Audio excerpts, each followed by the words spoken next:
Good morning बच्चों। आज मैं आपके लिए टॉपिक लेके आई हूँ बालकों के अधिकारों पर संयुक्त राष्ट्र के अभिसमय। ठीक है ना। तो बालकों के अधिकारों पर संयुक्त राष्ट्र के अभिसमय यानी बालकों के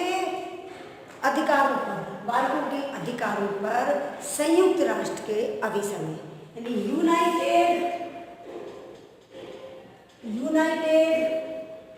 नेशन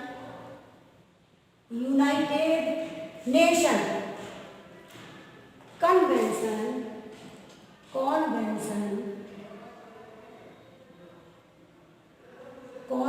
यानी United nation convention on rights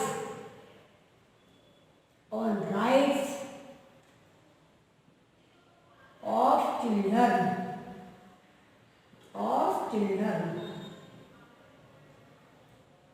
ये हमारा आज का टॉपिक है यानी यूनाइटेड नेशन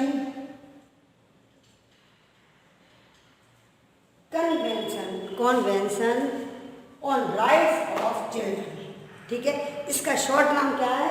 UNCRC। क्या है इसका शॉर्ट नेम? यहाँ लिख रही हूँ, इसको शॉर्ट में कहते हैं UNCRC। ये इसका शॉर्ट नेम है। अब इसमें क्या बताया गया है? इस अभिसमय में यानी बालकों के अधिकारों पर जो सरकार के द्वारा इनके अधिकारों पर सरकार के द्वारा जो अभिसमय प्रस्तुत किए गए हैं यानी संयुक्त राष्ट्र संघ के द्वारा सामान्य और विकलांग बालकों के अधिकारों पर अभिसमय को भी स्थान प्राप्त हुआ है। यानी बालकों के अधिकारों पर अभिसमयों का भी इनको भी प्रस्तुत किया गया है कि संयुक्त राष्ट्र संघ के द्वारा सामान्य और विकलांग बालकों के लिए अधिकारों के अभिसमयों को भी स्थान दिया गया है। इसमें जिससे कि प्रत्येक बच्चे का जीवन सुरक्षित हो सके, जिससे प्रत्येक बच्चे को संरक्षण प्राप्त हो सके। अब हम कहते हैं कि UNCRC है क्या? इसमें UNCRC है क्या? तो UNRC अंतर्राष्ट्रीय स्तर पर यानी UNCRC अंतर्राष्ट्रीय स्तर पर भारत सरकार द्वारा साइन किया हुआ एक अधिनियम है। UNCRC जो है वो अंतर्राष्ट्रीय स्तर पर भारत सरकार द्वारा साइन किया हुआ एक अधिनियम है और इसमें बहुत सारे देश सम्मिलित हैं। UNCRC में बहुत सारे देश सम्मिलित हैं। तो विश्व के सभी देशों के द्वारा बाल अधिकारों को सुरक्षित रखने के लिए विश्व के बहुत सारे देशों के द्वारा बाल अधिकारों को सुरक्षित रखने के लिए इस पर हस्ताक्षर किए गए हैं। UNCRC 1989 में प्रस्तुत किया गया था, सन 1989 में। UNCRC सन इतने में प्रस्तुत किया गया था।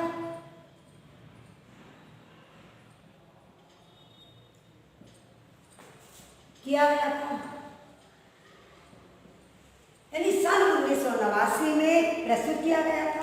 इसमें 54 आर्टिकल्स थे। कितने आर्टिकल्स थे? 54 यानी अनुच्छेद। आर्टिकल मीन्स अनुच्छेद। इसमें 54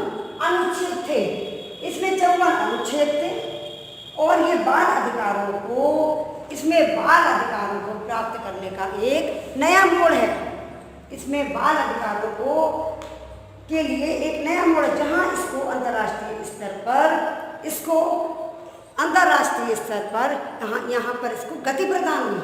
अंतर्राष्ट्रीय स्तर पर इसको गति प्रदान हुई और इस दस्तावेज में सार्वभौमिक मापदंड द्वारा और इस दस्तावेज में सार्वभौमिक कानूनी मापदंड और कसौटियाँ तैयार की गई।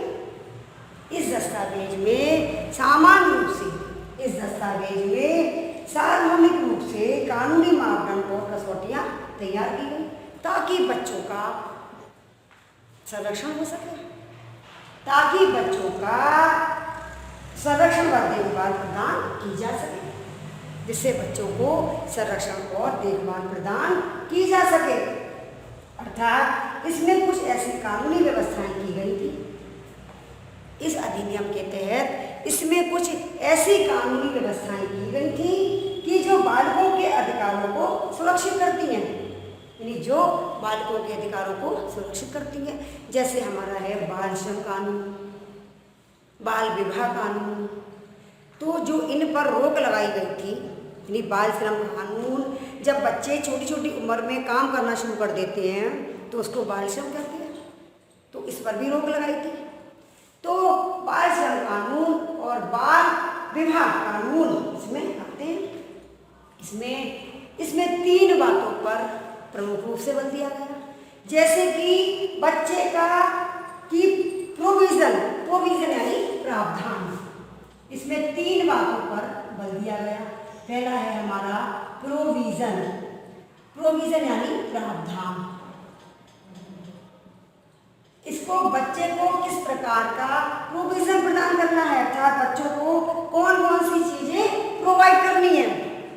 प्रोविजन अर्थात बच्चे को किस किस प्रकार की चीज़ों की आवश्यकता है और बच्चों को किस किस प्रकार की चीज़ें प्रदान करती हैं, ये हमारा प्रोविजन के अंतर्गत आता है। अगला आता है हमारा प्रोटेक्शन। इसमें 3 चीज़ें रखी गई। अगला आता है हमारा प्रोटेक्शन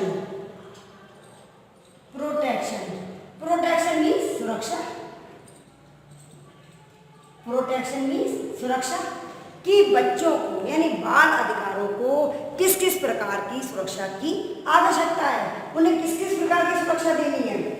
बच्चों को किस किस चीज़ की सुरक्षा पाने का अधिकार है, तो उन्हें सारी उस प्रकार की सुरक्षा प्रदान की जाए।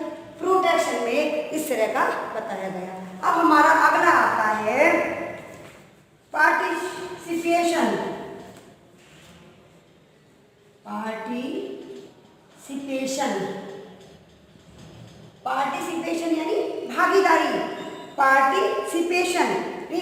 यानी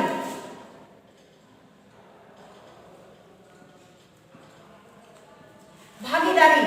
इसमें बताया है कि बच्चों को यानी बच्चा हमारे देश में किन किन चीज़ों में भागीदारी बनने का अधिकार रखता है।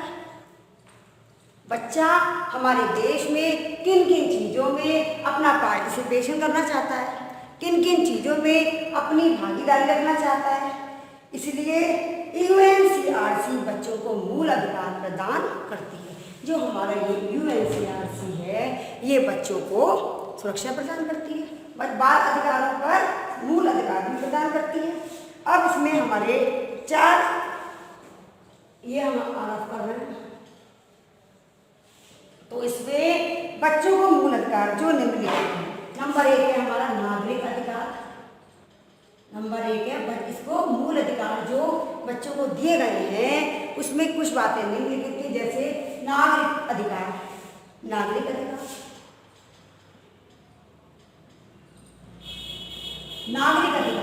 तो नागरिक अधिकारों से मतलब बच्चों को उनके नाम और उनको राष्ट्रीयता और उनको नागरिकता, दुर्व्यवहार व शोषण के विरुद्ध इनको किस प्रकार की सुरक्षा प्रदान करनी है। शोषण के विरुद्ध की सुरक्षा के अधिकार इसमें प्रदान किए गए हैं नागरिक अधिकार में, यानी प्रत्येक बच्चा भी समाज का नागरिक है, उसको भी नागरिक के अधिकार मिलना चाहिए, बच्चे को भी नागरिक के अधिकार मिलना चाहिए। दूसरा आता है हमारा आर्थिक व्यवहार। दूसरा आता है हमारा आर्थिक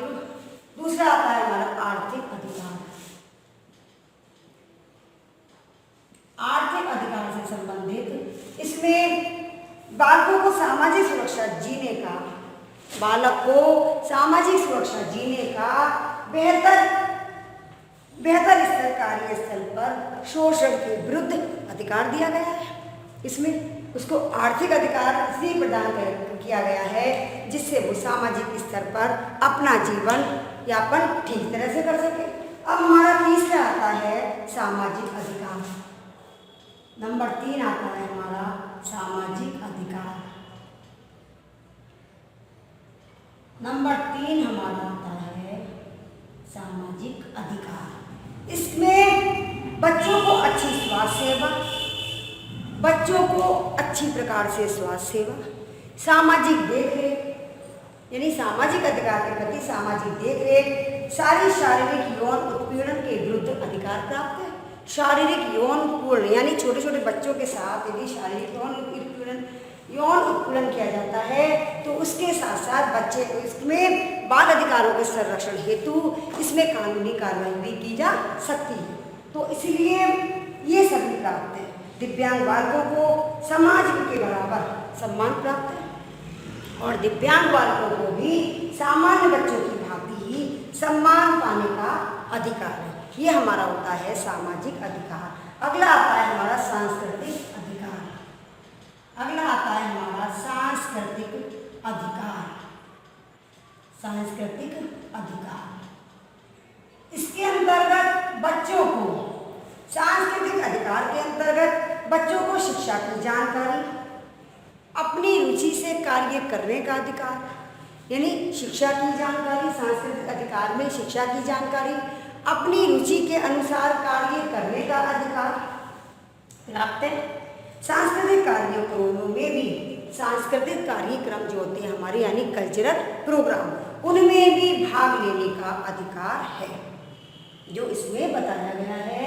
बालकों के अधिकारों से संबंधित इसमें भी सांस्कृतिक कार्यक्रमों में, सांस्कृतिक कार्यक्रमों में यानी कार्यक्रमों में एक कल्चरल प्रोग्राम में भागीदारी यानी उसमें भी भाग लेने का अधिकार बताया गया है।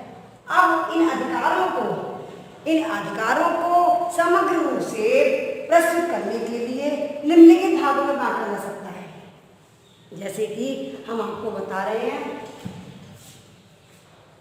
इन अधिकारों को भी 4 भागों में बांटा गया है। उत्तरजीविता, पहला है हमारा उत्तरजीविता, जीविता संबंधी अधिकार, उत्तरजीविता संबंधी अधिकार,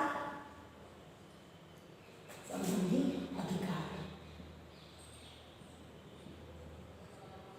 उत्तरजीविता संबंधी अधिकारों से तात्पर्य है संयुक्त राष्ट्र संघ ने, यानी संयुक्त राष्ट्र संघ ने अपने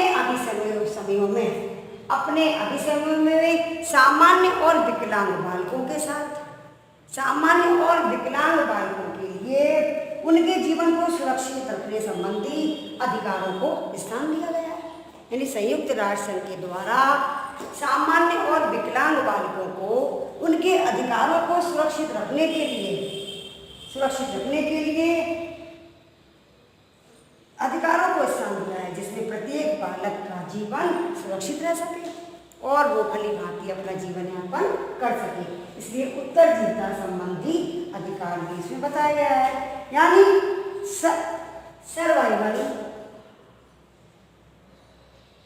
सर्वाइवल रिलेटेड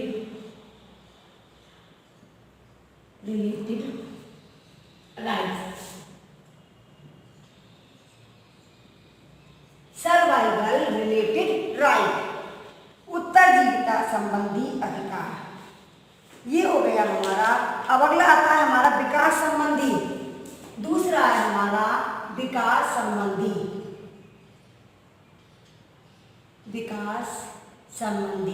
अधिकार, विकास संबंधी अधिकार, विकास संबंधी अधिकार यानी डेवलपमेंट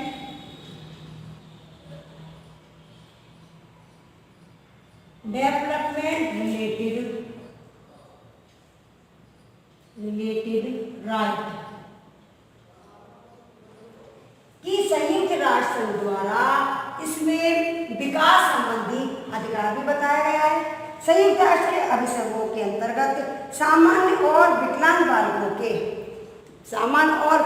बालकों को अवसरों की समानता का अधिकार प्रदान किया गया है। प्रत्येक बालक को उनकी रुचि और योग्यता के अनुसार, यानी प्रत्येक बालक को उनकी रुचि और योग्यता के अनुरूप विकास करने का अधिकार, जिससे उनका भी डेवलपमेंट हो सके, यानी उनकी रुचि और योग्यता के अनुसार उन्हें भी विकास संबंधी अधिकार, जिससे वो समाज में विकास की मुख्य धारा से जुड़ सके। तो इसीलिए इसमें इसको भी शामिल किया गया है। विकास संबंधी अधिकारों के अंतर्गत भी अन्य और भी अधिकार है, वो हम आपको डिटेल में बाद में बताएंगे। अब हमारा तीसरा आता है सहभागिता संबंधी अधिकार। तीसरा आता है हमारा सहभागिता संबंधी अधिकार। सहभागिता संबंधी अधिकार। सहभागिता संबंधी अधिकार यानी प्रोटेक्शन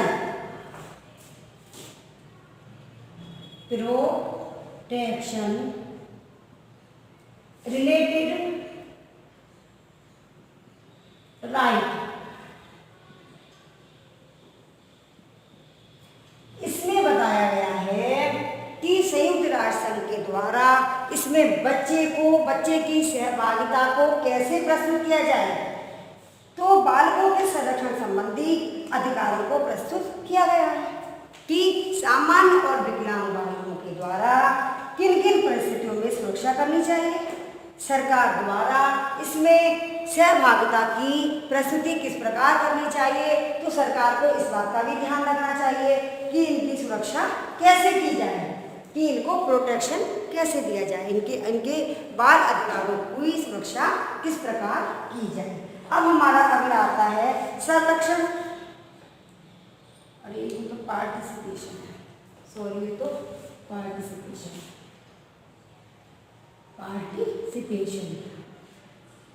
ये तो पार्टिसिपेशन है। अगला आता है हमारा संरक्षण संबंधी। इसमें बच्चों की सहभागिता किस प्रकार प्रस्तुत करानी है हमें, तो सरकार द्वारा हमें इसमें पार्टिसिपेशन करवाना है। अब इसमें है संरक्षण कि बच्चों का संरक्षण किस प्रकार किया जाए। संरक्षण संबंधी अधिकार, संरक्षण संबंधी अधिकार, संरक्षण संबंधी अधिकार। इसमें आएगा हमारा बच्चों प्रोटेक्शन, मैंने इसमें गलत लिखा दिया था, प्रोटेक्शन रिलेटेड राइट, यानी प्रोटेक्शन संबंधी अधिकार कि इसमें बालकों को संरक्षण किस प्रकार दिया जाए जिससे बालकों का विकास हो।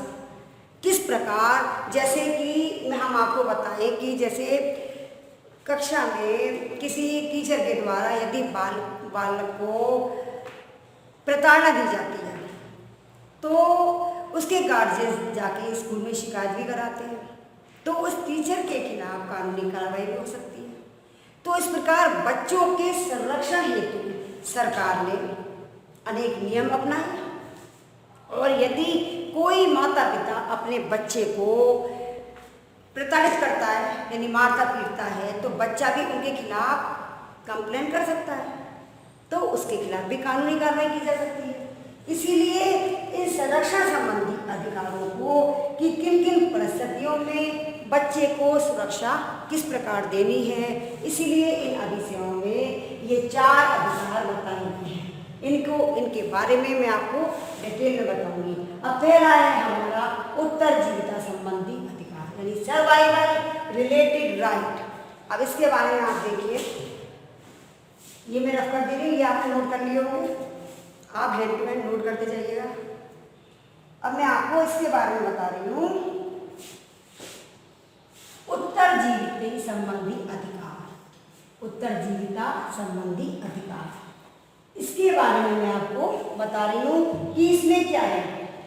तो इसमें क्या बताया गया है बच्चों कि संयुक्त राष्ट्र संघ के द्वारा जो सामान्य और विकलांग बालकों को जो अधिकार दिए गए हैं जो बच्चों को इनसे संबंधित अधिकार दिए गए हैं, तो किन अधिकारों का इसमें उपयोग किया गया है? जैसे हमारा है पोषण का अधिकार, इसमें उत्तरजीविता संबंधी अधिकार में जैसे हमारा है पोषण का अधिकार, पुनर्वास का अधिकार, आवास का अधिकार, चिकित्सा का अधिकार, सामाजिक अधिकार, संरक्षण का अधिकार, इसमें इस तरह के संबंधी अधिकारों का विवेचन किया गया है। अब जैसे मैं बताती हूँ पोषण का अधिकार, इसमें हमारा आता है पहला पॉइंट पोषण का अधिकार। पोषण का अधिकार, पोषण का अधिकार, पोषण का अधिकार यानी right of nutrition, right of nutrition, right of nutrition यानी पोषण का अधिकार। इसमें क्या बताया गया है कि बच्चों को संयुक्त राष्ट्र के अभिसमयों के अनुसार प्रत्येक बालक और बालिका को किस प्रकार का पोषण देना है। तो इसमें यह बताया गया है कि पोषण का अधिकार भी प्राप्त होना चाहिए। तो यानी प्रत्येक बालक बालिका को पोषण का अधिकार भी प्राप्त होना चाहिए, जैसे कि बालकों को उनकी आयु के अनुरूप, बालकों की उनकी आयु के अनुरूप उनको पौष्टिक आहार प्रदान करना चाहिए, यानी पौष्टिक तत्व भोजन के रूप में प्राप्त होना चाहिए, जिससे उन्हें संतुलित भोजन प्राप्त हो सके और वो हष्ट-पुष्ट हो सके और जिससे वो उनका विकास हो। तो इस बात का भी ध्यान रखा जाए और तथा उनको इसके साथ साथ उनको फल, सब्जी, दाल, चिकनाई युक्त यानी ये सभी कुछ को सब्जी, दाल वगैरह इस तरह का संतुलित आहार भी यानी भोजन दिया जाना चाहिए, जिससे उनका शरीर स्वस्थ रहे, जिससे वो बीमारी से ग्रस्त ना हो, जिससे उनका शरीर स्वस्थ रहे। तो इसलिए इसमें पोषकाधिकार बताया गया है। अब हमारा अगला है जीवन स्तर संबंधी अधिकार। नंबर 2 आता है हमारा जीवन स्तर संबंधी,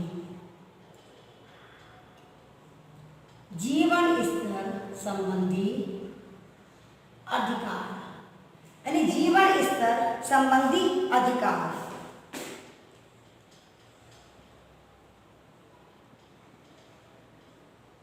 जीवन स्तर संबंधी अधिकार, लिविंग स्टैंडर्ड, लिविंग स्टैंडर्ड,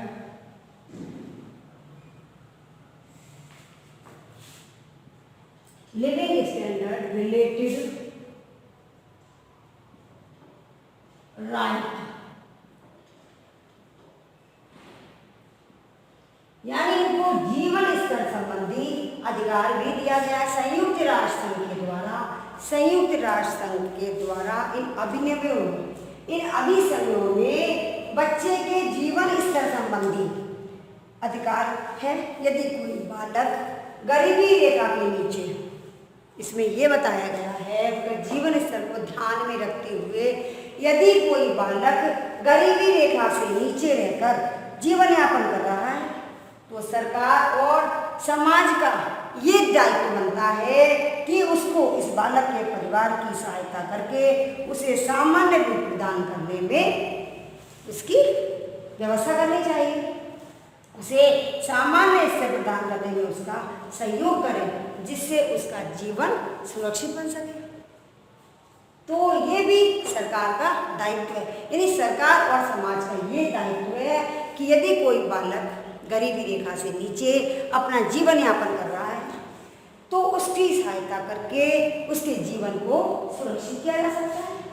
अब हमारा अगला आता है आवास संबंधी अधिकार। नंबर 3 आता है इसमें हमारा आवास संबंधी अधिकार। आवास संबंधी अधिकार, आवास संबंधी अधिकार, इसमें shelter related right, shelter related,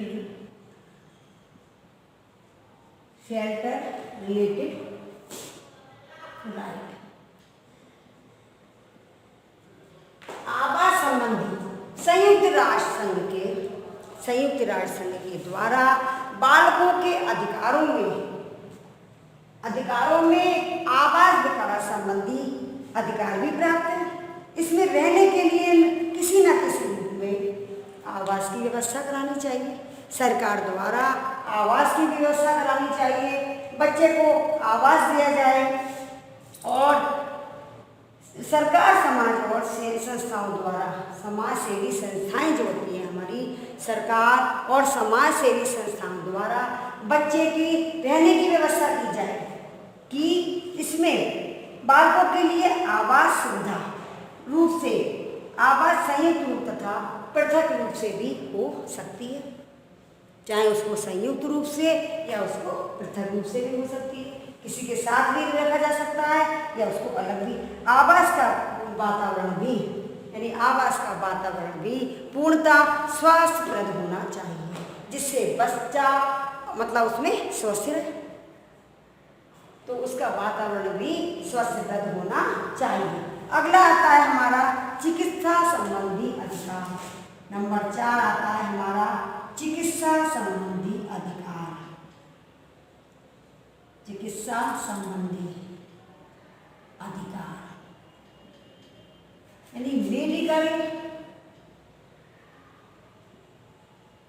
चिकित्सा संबंधी अधिकार,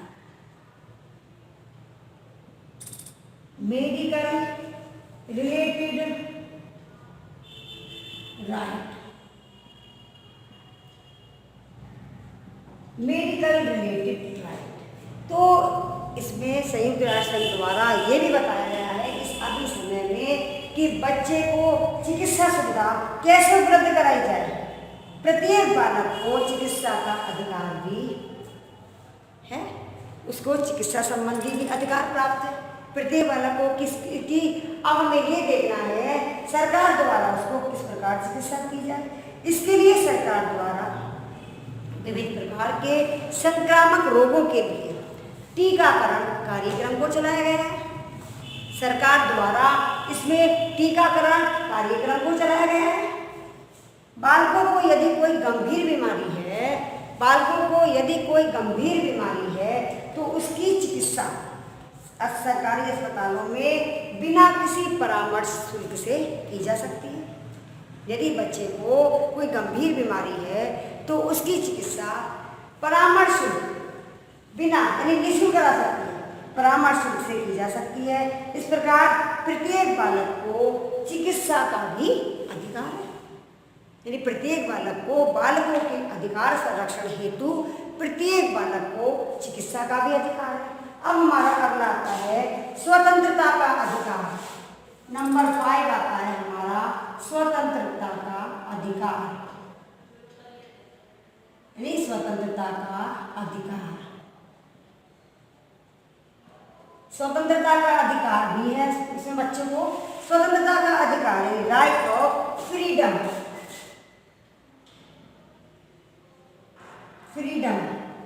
राइट ऑफ फ्रीडम। बच्चे को स्वतंत्रता का भी अधिकार है।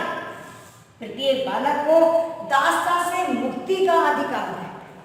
प्रत्येक बालक को दासता यानी गुलामी, यानी वो अपना जीवन भी स्वतंत्र रूप से जीना चाहता है, तो इसीलिए उसे स्वतंत्रता का भी अधिकार है। यानी दासता से मुक्ति का अधिकार है कि उसको गुलामी से दूर किया जाए, उसको स्वतंत्र रूप से कार्य व्यवहार संपन्न करने की, यानी जिससे वो अपना कार्य स्वतंत्र रूप से कर सके, स्वतंत्र रूप से कार्य व्यवहार संपन्न करने की स्वतंत्रता होनी चाहिए और उस पर किसी प्रकार का कोई प्रतिबंध नहीं होना चाहिए। तो उसको स्वतंत्र रूप से अपना जीवन यापन करना चाहिए कि किसी प्रकार का कोई प्रतिबंध नहीं होना चाहिए और अन्यथा उसका जीवन एक अभिशाप बन जाता है। यदि हम बच्चों के साथ कोई बच्चों को बहुत ज़्यादा कंट्रोल या पाबंदी करते हैं तो बच्चे भी अपने आप को निराशा निराशा से वो समझते हैं कि हम मतलब निराश रहते हैं अपनी ज़िंदगी में, तो बच्चे पर ज़्यादा कंट्रोल वगैरह करना भी ठीक नहीं है।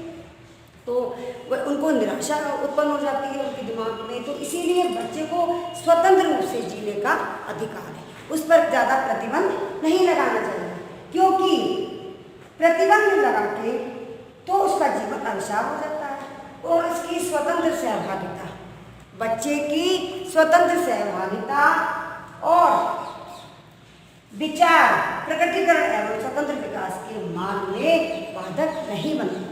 तो इसलिए बच्चे को स्वतंत्र रूप से भी उसको जीने का अधिकार है, कि जिससे वो अपनी इच्छा से भी अपनी यानी रुचि और योग्यता के अनुसार समाज में बहुत कुछ कर सकता है। तो उसको स्वतंत्र रहने का भी अधिकार है, कि उसको फ्रीडम छोड़ दिया जाए, यानी फ्री छोड़ दिया जाए, कि जिससे वो स्वतंत्र रह सके। अब मेरा अभी तक ये पॉइंट हो गए आपके। अब मैं इनके बारे में आपको कल अध्ययन कराऊंगी। ये स्वतंत्रता का अधिकार तक हो गए, आप इनको नोट कर लीजिए। अब इसके आगे मैं आपको पढ़ाऊंगी।